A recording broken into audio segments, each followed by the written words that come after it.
Disun, diskusi santun.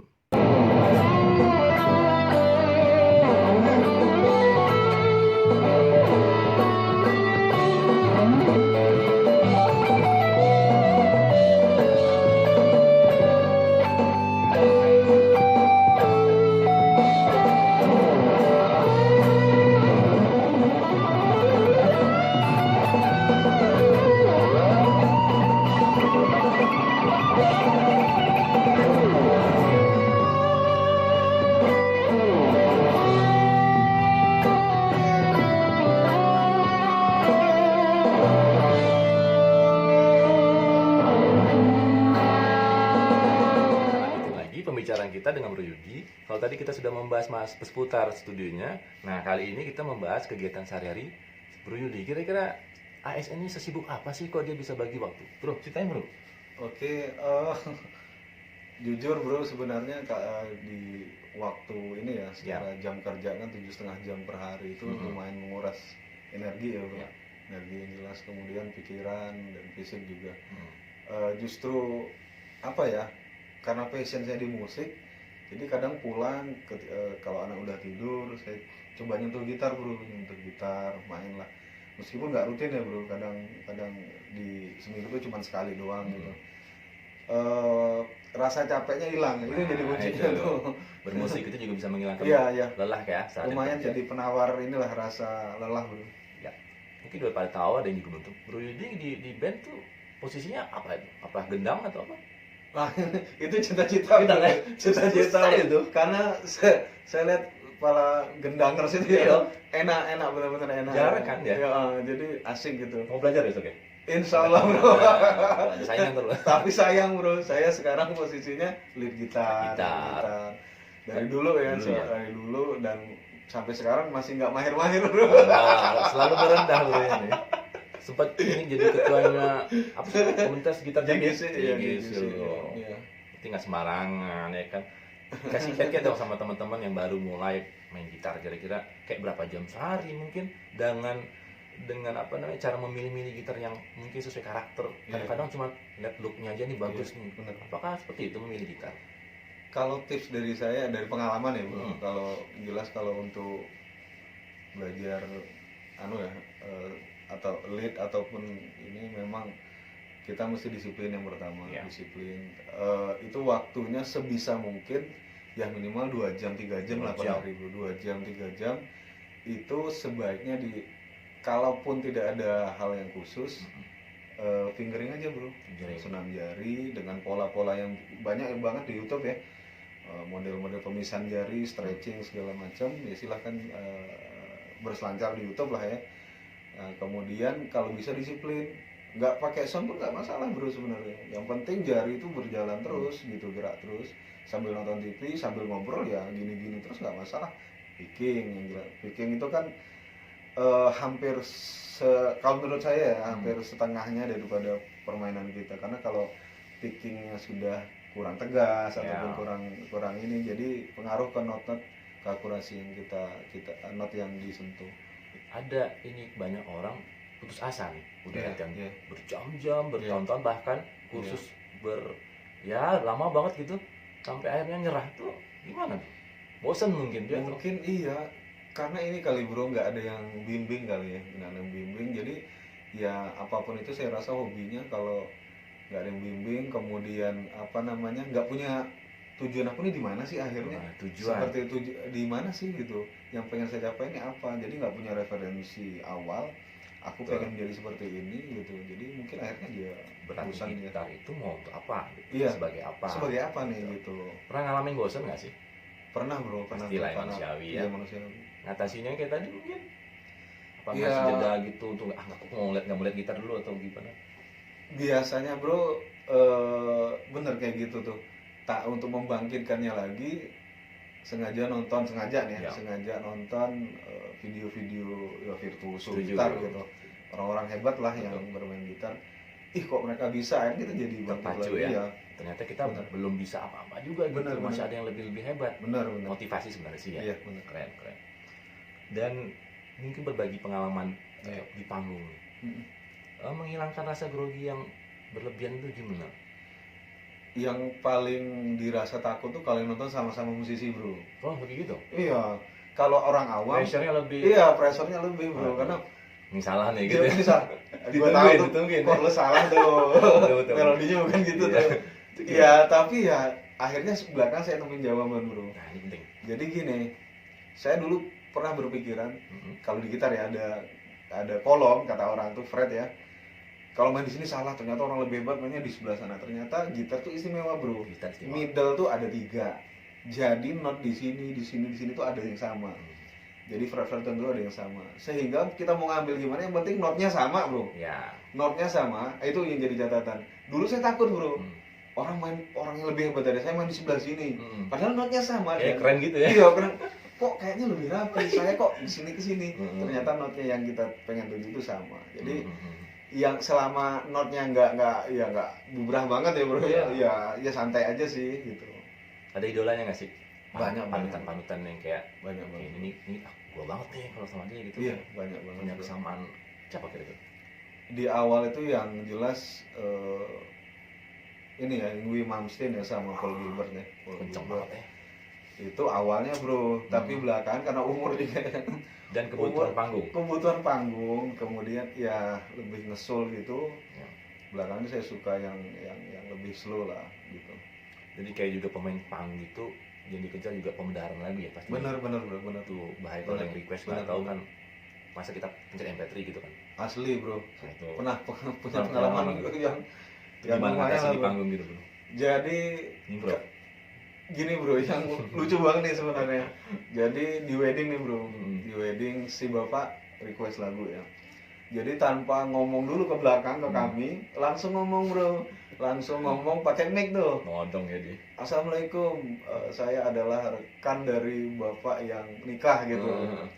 Inilah lagu semasa kecil kami. Jadi lagunya itu lagunya Led Zeppelin, bro. Stairway to Heaven katanya. Teman-teman anggota masih muda. Gue kan muda, bro. Lagu apa tuh, Pak? Lagu apa? Mereka langsung pucet gitu, bro. Akhirnya saya sulu, bro. Teman-teman mulai ngikutin bubrek lagunya kemana-mana, masuk jurang kata orangnya. Itu tetap jalan ya. Tapi dia ngomong, bro, ini main baru belajar. Tetap main gitu. Pakai mic, bro. Tapi ya namanya ini ya mesti kita harus sabar kan. Ya lebih dipersiapkan kali ya, karena tamu di acara itu berbeda generasi kali. Benar banget. Apa namanya? Mungkin di band ini sering ya kita lihat baru bikin, bubar. Masalah kecil, masalah sepele diperpanjang. Gimana nemuin masalah kayak gini dan mengatasi ini sih, bro? Ini saya sebenarnya flashback ya, bro. Flashback ke zaman dulu ya, 90-an yang loyalitas teman-teman terhadap grupnya itu luar biasa. Loyalitas. Jadi ya mungkin sekarang orientasi kita udah berbeda ya, bro. Kalau dulu tuh kita lihat misalnya ada band Dewa gitu kan, Erwin keluar almarhum ya. Kita kecewa banget kan karena identitas band itu seolah hilang. Itu kita nih sebagai penggemar kan. Nah, mungkin itu secara tidak sengaja kita aplikasikan ke band kita, bro.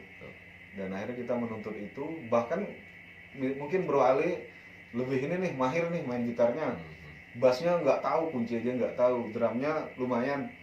Bro Ali kan nggak lantas mengeluarkan dia. Zaman dulu ya, bro, zaman dulu kita berupaya maju sama-sama. Yang sekarang ini saya rasa mungkin karena orientasi berbeda dan juga mungkin teman-teman sudah punya kebutuhan dan finansial nggak bisa kita jadi saya rasa mereka ini punya band idealisnya ada, tapi juga band untuk nyari uang juga ada gitu. Jadi dan sekarang sepertinya zaman ini sudah mulai berubah ya, baru bergeser gitu. Mungkin itu aja sih kalau apa maksudnya, bro, lebih ke nggak bisa dipegang satu band gitu, maksudnya ini band kita di wedding, nanti dia bisa boleh bermain di band lain di kafe. Apakah seperti itu kondisi sekarang? Iya, sekarang ini memang teman-teman lebih kepada season player ya, season player. Jadi kapan dibutuhkan, dan kebetulan mungkin band itu anggotanya mungkin lagi berhalangan gitu. Pernah yang saya alamin itu dia diajak band lain untuk event yang lebih gede, sementara band dia yang di saat itu juga main butuh player lain kan, otomatis jadi dia minta bantu kita gitu kan. ya kalau kita merasa mampu ya monggo gitu kan, tapi kalau kita rasanya nggak mampu menghandle beban seberat itu kan Ya. mau takut membuat malu bandnya ya bro, Ya, yang minta tolong sama kita gitu. Pernah di cancel nggak kalau jawaban? Wah pernah bro, Pernah, ya? bro. Jadi yang Hamil ya, berapa? itu Hamin 7 sih bro. Wah, parah ya. Hamin 7 yang lebih ini lagi tuh di Randang udah nama band kita bro. Waduh. Nah Alasannya apa? ya mungkin nggak ngerti juga ya apakah emang ya kita menyadari lah bro, kalau dari sisi usia band kami ini termasuk yang masih muda ya dibanding dengan teman-teman lain juga. Kami butuh lebih banyak gigs kali ya bro, untuk bisa lebih dipercaya gitu. Ya apa sih pergeseran tiba-tiba yang Iya. tadinya harusnya kita jadi orang lain, pasti secara nggak langsung agak sedikit kecewa, tapi Iya. mungkin ada hikmah di balik itu yang kayak tadi Bro bilang, Iya. butuh jam terbang lagi sehingga Iya. orang tidak ragu lagi untuk Iya. kayaknya pakai Bro aja gitu. Iya. Kami mengantisipasinya dengan latihan bro, latihan, Penting banget ya latihan. dan juga memperbanyak pustaka lagu ya. Iya. Dan yang paling sulit bagi saya itu karena dasar kita berangkatnya dari rock ya. Jadi untuk makan materi-materi yang ada dengan musik-musik yang sekarang gitu, aransemennya saya memang harus mengendalikan emosi saya bro.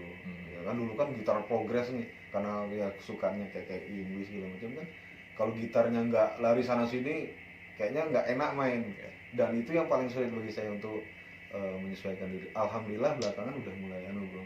Kalau dulu kan malas banget misalnya main di panggung, gitarnya chord doang, ritme doang. Kalau sekarang saya enjoy bro. Mungkin proses transformasi kali. Kita di atap dengan nama apa ini? Nama bandnya apa? Nama bandnya Overtone. Masih tetap Overtone Band official nih. Overtone IG-nya @overtone band _official. Ya, coba dikepoin Langsung situ aja ya bro. Nanti follow ya. Di follow bro. Follow back sama bro. Follow back. Nah, pengen tahu nih, teman-teman yang ada di Overtone itu Ya. siapa-siapa aja sih? Berapa orang kita personilnya? Dari awal itu memang ya tadi bro yang baru singgung itu. Dari awal tuh emang sudah Sempat gonta-ganti? Gonta-ganti bro, Wah, gonta-ganti. Susah ternyata ya. Susah banget memang karena mungkin berbagai macam background ya dan Ya. pilihan-pilihan yang membuat kami harus berpisah. Di posisi terakhir itu ada vokalisnya dari Semarang bro. Wih, Impor bro. memang Impor. sengaja datang ke Jambi Bukan gabung, hebat bukan. banget. Hebat banget berarti orang Palembang wah luar biasa bro. Enggak gitu. Enggak ya? Kebetulan nih suaminya teman saya, Oh. gitu. Suaminya teman saya baru pindah ke Jambi dan bilang istrinya suka nyanyi, Kerjanya? nge-gigs. Dia freelance writer gitu bro. Jadi banyak waktu lah ya. banyak waktu dan juga namanya Tria. Jadi bisa lihat di IG ya. IG. Gimana sih suara si Tria. Mhm. Nama lengkapnya Destria. Kemudian saya sendiri di gitar, Yudi_Overtone kalau mau follow. Kemudian ada Yoga di bass, Yoga_Leo 67 tuh kalau mau follow ininya IG-nya. Kemudian ada Ricky, kemudian ada Prabu dengan IG-nya Prabu main apa? keyboard bro. Kalau Ricky tadi drum. Kalau saya lupa nih karena agak sulit IG-nya bro. Prabu ini bukan orang-orang lama ya? Di orang lama bro. Wih, Dia Prabu sempat di udah Wakocai legend bro. nih. Iya sempat di Wakocai juga nih. Range umur berapa sih yang masih muda gitu? Ini kalau dari umur sih 25-an ya bro. Masih produktif ya? Masih produktif. Saya masih paling muda bro. Oh ya, sama kita. Berasa muda terus ya? Iya amin. Berkat musik bro. Oh, Iya berkat musik. Yang pernah manggung yang nggak pernah dilupain itu gimana? Yang Dengan siapa? paling ini tuh memang saat itu saya main sama ini ya rombongan pertama kalinya bisa menang festivalan bro. Karena yang tadi yang loyalitas saya bilang tadi, yang kondisi yang saya bilang tadi, nah saya akhirnya mencoba ya loncatan dalam hidup musik ya. Saya rombongan waktu itu gabung sama Arya namanya, Arya Perdana itu yang punya studio di belakang RCTI bro. Ini masih sebutin kan nih? Iya, Orang lama itu. Orang lama tuh, sekarang dia di Jakarta. Jadi beliau memang kebetulan orang yang berkecukupan, salah satu anak muda yang punya dia di support sama ayahnya, dan drummernya anak Wakapolda segala macam gitulah. Jadi dengan double gitar bro. Wow. Ego bro, dia gitar, saya gitar. Bawa lagu Mr. Big bro, Mr. Big kan 2 lagu, nggak ada yang ngalah bro. Green Teen 60 semua itu lagunya. Jadi di intro tuh nggak ada yang ngeritem bro. Saya nggak ngerti kalau yang dengar jurinya kejar-kejaran melodinya karena pasti ada yang lambat ya bro, ada yang enggak. Tapi alhamdulillah secara band adalah dapat nomor dan pemain bassnya pemain bass terbaik. Wah itu prestasi dari Iya. Bunji gitu. Iya. Dengan Overton sendiri manggung yang nggak pernah lupain apa gitu, mungkin ada Kalau- tips, wah ini tipsnya gede banget.